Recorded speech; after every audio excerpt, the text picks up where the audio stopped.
Sir काटेवाडीचं बस स्थानक आहे तिथं सर. अहो दुसऱ्याचा जीव घेणाराला जीव नसतो.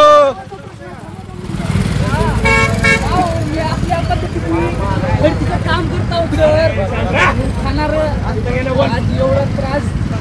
आज मी तिकडे जाईल तुला माझ्या मायला मी मेल्याला पाप पटलं की हो. मेल्याला पाप पटलं मायला कशाला मला जाऊ द्याला गेला पण गेला जाऊ द्या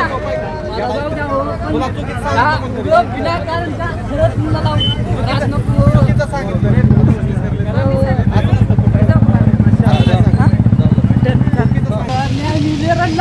सगळ्याला खोटं वाटले माझं. सगळ्याला खोटं वाटले. चला चला चला पुढे. आम्ही सोबत